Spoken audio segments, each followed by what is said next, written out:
Friends, welcome to defence matrix. तो एक काफ़ी इम्पोर्टेंट अपडेट है, इसको हम डिटेल में डिस्कस करेंगे।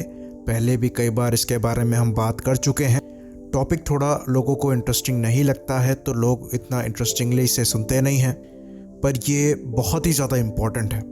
तो हमने बालाकोट स्ट्राइक के बाद 27 फरवरी के जो इंसिडेंट थे उनको डिस्कस किया था, जिसमें हमने बताया था कि पाकिस्तान को इंडिया पर कैसे एज था, क्योंकि हमारे जो प्लेटफॉर्म्स हैं वो सॉफ्टवेयर डिफाइंड रेडियोज़ या फिर ऑपरेशनल डेटा लिंक से लैस नहीं थे, जबकि पाकिस्तान के जो F-16 है वो अमेरिकन लिंक 16 को यूज़ करते हैं, जिसकी वजह से उन्हें real time jam proof information sharing की कैपेबिलिटी मिल जाती है। वहीं पर क्योंकि हम ये कैपेबिलिटी लैक कर रहे थे तो पाकिस्तान के जो जैमिंग प्लेटफॉर्म है वो काफ़ी इफेक्टिव निकल कर सामने आए थे।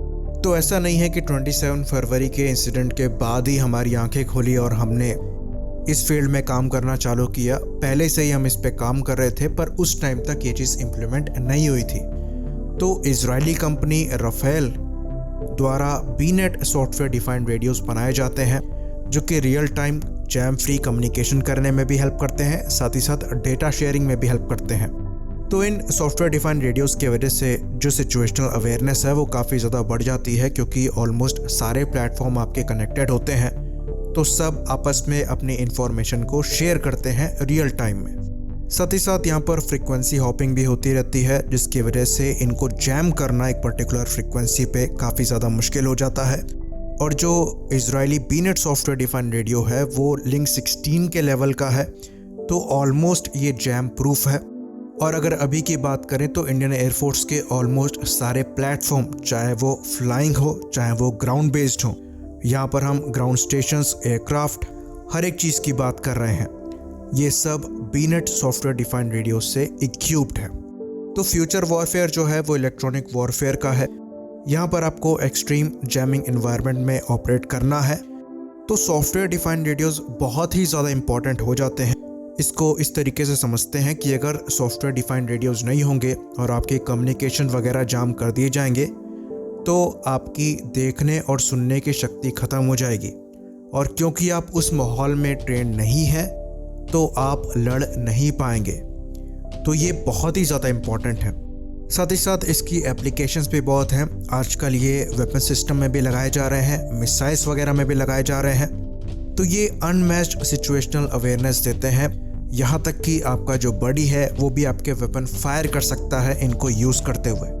तो नेटो कंट्रीज़ द्वारा लिंक 16 डेटा लिंक को यूज़ किया जाता है, जिसकी मदद से उनके जितने वॉरशिप्स हैं, ग्राउंड स्टेशंस हैं, एयरक्राफ्ट हैं, ये सब आपस में कनेक्टेड हैं। तो उससे जो इनको सिचुएशनल अवेयरनेस मिलती है वो अनमैच्ड है, क्योंकि इतने सारे प्लेटफॉर्म्स हैं, तो कहीं से अगर मिसाइल वगैरह लॉन्च होती है तो इन्फॉर्मेशन शेयरिंग काफ़ी क्विक होती है और इनके जो डिफेंस सिस्टम्स हैं वो एक्टिवेट हो जाते हैं। साथ ही साथ ट्रैकिंग भी आसान हो जाती है।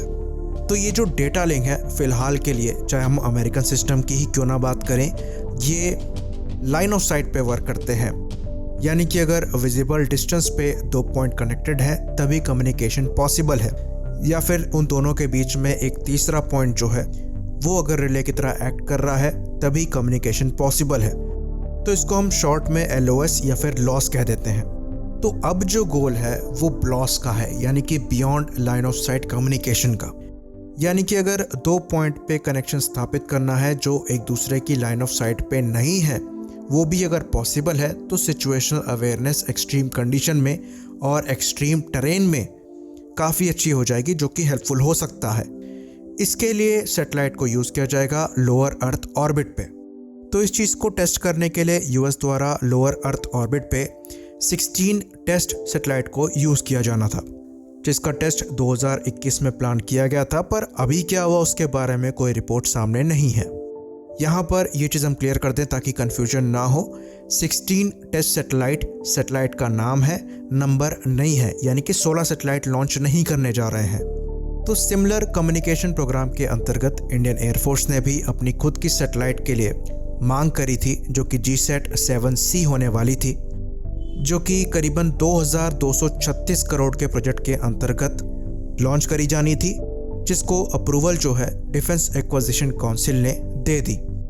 यानी कि हम भी अपनी सैटेलाइट को लॉन्च करेंगे जिससे हमारे सॉफ्टवेयर डिफाइंड रेडियोस कनेक्टेड होंगे, ताकि जो लॉस कनेक्टिविटी है यानी कि beyond line of site connectivity है वो यहाँ पर इनेबल हो सके। तो ये हम कह सकते हैं कि कनेक्टिविटी के मामले में हम यूएस से बहुत पीछे नहीं हैं, ऑल्दो यहाँ पर हम लेट आए हैं, पर हमारी जो प्रोग्रेस है वो तेज़ी से हो रही है। तो इंडियन एयरफोर्स के लिए कम से कम ये कहा जा सकता है कि कनेक्टिविटी के मामले में हमारी जो एयरफोर्स है वो पाकिस्तानी एयरफोर्स और चाइनीज़ एयरफोर्स दोनों से आगे है। और अगर GSAT-7C को लेकर जो प्रोग्रेस है वो प्रॉपर चलती है तो इस रीजन में हमारी जो कनेक्टिविटी है वो सबसे बेहतर होगी। इसी बात पर इस वीडियो को ख़त्म करेंगे। लाइक करिए, सब्सक्राइब करिए और जय हिंद।